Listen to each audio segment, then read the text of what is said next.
कल्पना कीजिए, पाकिस्तान का वो सबसे सुरक्षित इलाका जहां परिंदा भी पर नहीं मार सकता। वहां एक बेहद संवेदनशील न्यूक्लियर प्लांट के ठीक बाहर एक मामूली सी नाई की दुकान थी। उस दुकान की चौखट के पास जमीन पर फटे पुराने और गर्द से सने कपड़ों में एक फकीर बैठा रहता था। उलझे हुए बाल, चेहरे पर जमी धूल और आंखों में एक अजीब सा खालीपन।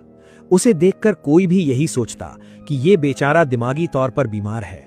आने जाने वाले लोग उसे राह चलते भिखारी समझकर कभी 2-4 सिक्के फेंक देते तो कभी झिड़क कर आगे बढ़ जाते।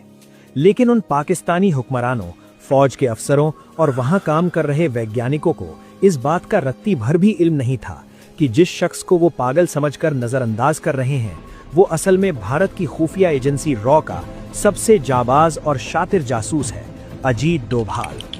ये कोई काल्पनिक फिल्मी कहानी नहीं, बल्कि 1970 और 80 के दशक की वो कड़वी हकीकत है जब भारत की सुरक्षा एक दोराहे पर खड़ी थी।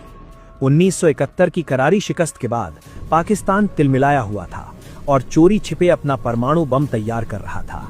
पूरी दुनिया की खुफिया एजेंसियां पाकिस्तान पर नजरें गड़ाए बैठी थीं, लेकिन जमीनी हकीकत क्या है इसकी पुख्ता जानकारी किसी के पास नहीं थी।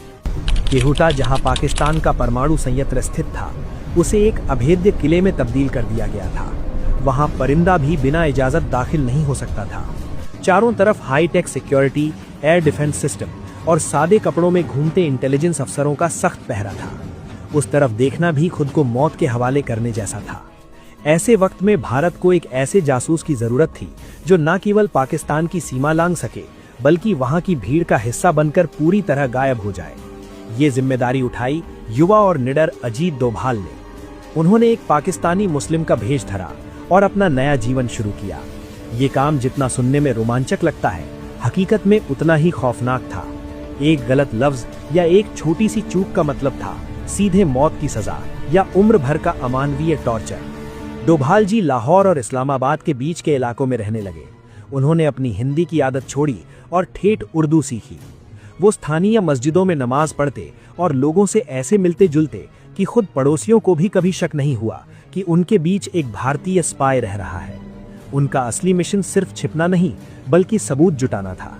उन्हें खुफिया जानकारी मिली कि प्लांट के अंदर काम करने वाले टॉप साइंटिस्ट अक्सर बाहर के एक लोकल बाजार में आते हैं, लेकिन उनसे संपर्क करना नामुमकिन था क्योंकि वो हमेशा कड़े सुरक्षा घेरे में रहते थे। तभी डोभाल जी की नजर उस नाई की दुकान पर पड़ी जहां ये वैज्ञानिक अक्सर बाल कटवाने या शेविंग कराने आया करते थे। यहीं से शुरू हुआ डोभाल जी का सबसे रिस्की प्लान। उन्होंने खुद को एक लाचार भिखारी के रूप में ढाला और उसी दुकान के बाहर अपना डेरा डाल लिया।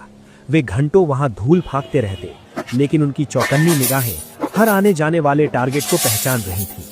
उनका मकसद सिर्फ उन्हें देखना नहीं, बल्कि कुछ ऐसा हासिल करना था जो खुफिया दुनिया में सोने से भी ज्यादा कीमती था। आप सोच रहे होंगे कि आखिर बालों से क्या हासिल होता है। दरअसल जब कोई व्यक्ति प्लूटोनियम या यूरेनियम जैसे रेडियो एक्टिव पदार्थों के बीच काम करता है, तो उसके शरीर और खासकर बालों में रेडिएशन के सूक्ष्म अंश यानी ट्रेसेस रह जाते हैं। अगर वो बाल भारत की लैब तक पहुंच जाते तो वैज्ञानिक ये पता लगा सकते थे कि पाकिस्तान किस ग्रेड का यूरेनियम तैयार कर रहा है और वो परमाणु बम बनाने के कितने करीब पहुंच गया है। दिन हफ्तों में बदलते गए। डोभाल जी उसी दुकान की दहलीज पर मिट्टी में सने बैठे रहे। फिर एक दिन वो पल आया जिसका उन्हें इंतजार था। एक मुख्य परमाणु वैज्ञानिक दुकान के भीतर दाखिल हुआ। डोभाल जी के दिल की धड़कनें तेज थीं, पर चेहरे पर वही बेरुखी और पागलपन वाला मुखौटा बरकरार था। अंदर कैंची चलने की आवाज आ रही थी और वो कीमती सबूत यानी काले सफेद बाल फर्श पर गिर रहे थे। जैसे ही वो वैज्ञानिक बाहर निकला और दुकान में थोड़ी हलचल कम हुई, डोभाल जी लड़खड़ाते हुए दरवाजे के पास पहुंचे। नाई को लगा कि शायद कोई भूखा भिखारी कुछ ढूंढ रहा है, इसलिए उसने ध्यान नहीं दिया।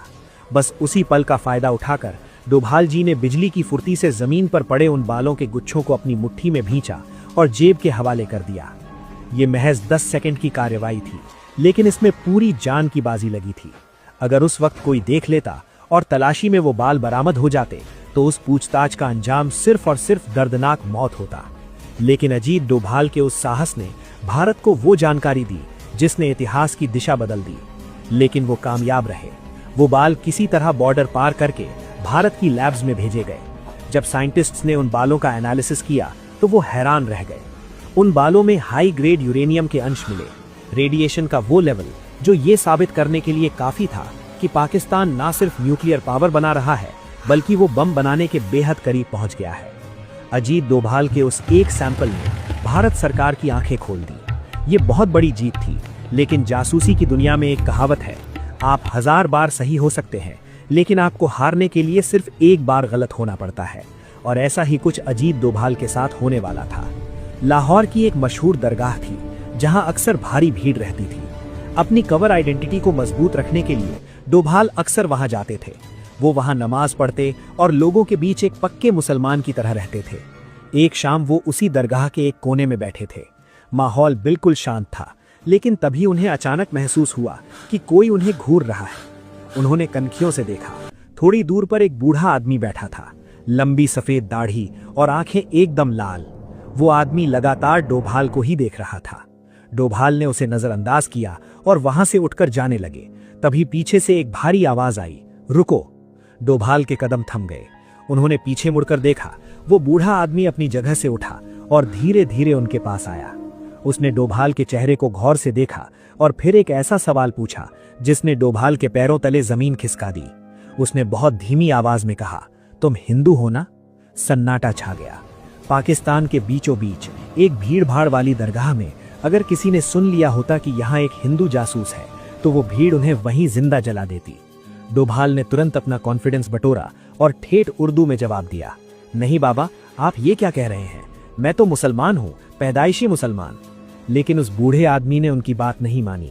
उसके चेहरे पर एक रहस्यमयी मुस्कान थी। उसने अपना हाथ उठाया और डोभाल के कान की तरफ इशारा किया और कहा, अगर तुम मुसलमान हो तो तुम्हारे कान क्यों छिदे हुए हैं? ये सुनते ही डोभाल को अपनी वो गलती याद आ गई जो उन्होंने बचपन में की थी, या यूं कहें कि ये हमारी भारतीय संस्कृति का हिस्सा था। बचपन में उनके कान छिदवाए गए थे और भले ही उन्होंने कुंडल पहनना छोड़ दिया था, लेकिन वो छोटा सा छेद अभी भी वहां मौजूद था। उन्होंने पूरी तैयारी की थी, भाषा बदली, कपड़े बदले, नाम बदला, लेकिन वो एक छोटा सा छेद उनकी जान का दुश्मन बन गया था। उस पर डोभाल को लगा कि खेल खत्म हो गया है। इतने सालों की मेहनत और सावधानी सब बेकार गई। एक छोटे से निशान ने उनकी पूरी पहचान एक्सपोज कर दी थी। आसपास भीड़ थी। अगर उस बूढ़े आदमी ने थोड़ा भी शोर मचाया होता तो डोभाल वहां से जिंदा बाहर नहीं निकल पाते। लेकिन डोभाल हार मानने वालों में से नहीं थे। उन्होंने अपनी आवाज सख्त की और उसकी आंखों में आंखें डालकर बोले, नहीं बड़े मियाँ, आप गलत समझ रहे हैं। मैं मुसलमान ही हूँ। ये निशान तो बचपन में हुए फोड़े फुंसी का है। लेकिन वो बूढ़ा आदमी भी कच्चा खिलाड़ी नहीं था। उसने तुरंत बात काटते हुए कहा, तुम झूठ बोल रहे हो। मैं पहचानता हूँ, ये फोड़े का नहीं, कान छिदवाने का ही निशान है। तुम हिंदू हो। डोभाल के माथे पर पसीना आने लगा। वो वहां से भाग भी नहीं सकते थे, क्योंकि भागने का मतलब था शक को यकीन में बदलना। तभी उस बूढ़े आदमी ने कुछ ऐसा कहा जिसने डोभाल को चौंका दिया। उसने धीमी आवाज में कहा, मेरे साथ चलो। डोभाल के पास कोई और रास्ता नहीं था। वो चुपचाप उस बूढ़े आदमी के पीछे चल पड़े। वो दरगाह से बाहर निकले और तंग गलियों से होते हुए एक छोटे से टूटे फूटे मकान के सामने रुके। डोभाल का दिमाग बिजली की तरह दौड़ रहा था। क्या ये कोई ट्रैप है? क्या अंदर पुलिस उनका इंतजार कर रही है? दरवाजा खुला और वो अंदर गए। अंदर एकदम अंधेरा और सन्नाटा था। उस बूढ़े आदमी ने दरवाजा बंद किया, कुंडी लगाई और डोभाल को अंदर वाले कमरे में ले गए। डोभाल हर खतरे के लिए तैयार थे। उनकी नजरें किसी हथियार या भागने के रास्ते को तलाश रही थीं। लेकिन जैसे ही वो कमरे में दाखिल हुए और बूढ़े आदमी ने एक छोटी सी मोमबत्ती जलाई, तो जो नजारा उन्होंने देखा उस पर यकीन करना मुश्किल था। वहां कोई हथियार नहीं था, कोई पुलिस नहीं थी। कमरे के एक कोने में एक छोटी सी अलमारी खुली हुई थी, जिसके अंदर भगवान शिव और दुर्गा की छोटी छोटी मूर्तियां रखी हुई थीं। वो बूढ़ा आदमी जो दुनिया के सामने पक्का मुसलमान बना रहता था, वो असल में हिंदू था। वो मुड़ा और डोभाल से बोला, बेटा डरो मत, मैं भी तुम्हारी तरह ही हूँ, मैं भी हिंदू हूँ। उसने बताया कि 1947 की बंटवारे की मारकाट में उसका पूरा परिवार मारा गया था। जान बचाने के लिए उसने भेष बदल लिया, धर्म बदलने का नाटक किया और तब से पाकिस्तान में मुसलमान बनकर रह रहा था। लेकिन उसने अपनी असली पहचान इस छोटे से अंधेरे कमरे में जिंदा रखी थी। उसने डोभाल को देखते ही पहचान लिया था, क्योंकि कहते हैं ना कि एक छिपा हुआ इंसान ही दूसरे छिपे हुए इंसान को पहचानता है। डोभाल ने राहत की सांस ली। जो उन्हें अपनी मौत लग रही थी, वो दरअसल उनकी जान बचाने वाला फरिश्ता था। उस बूढ़े आदमी ने डोभाल को खाना खिलाया और जाते वक्त एक ऐसी सलाह दी जिसने आगे चलकर उनकी जान बचाई। उसने कहा, बेटा आज तो तुम मेरी नजरों में आए, मैं अपना था इसलिए बच गए, कल कोई और तुम्हें देख लेगा। अगर यहाँ रहना है तो इस निशान को मिटाना होगा। डोभाल ने उसकी सलाह मानी और तुरंत प्लास्टिक सर्जरी करवाकर अपने कानों के छेद भरवा लिए। वो वहां से भागे नहीं, बल्कि अगले 7 साल तक पाकिस्तान में डटे रहे। उन्होंने न सिर्फ वो बाल, बल्कि पाकिस्तान की न्यूक्लियर प्लानिंग और आईएसआई के कई गहरे राज भारत भेजे। फिल्मों में जासूसी आसान लगती है, लेकिन असलियत में ये बिना हथियार के मौत से खेलना जैसा है।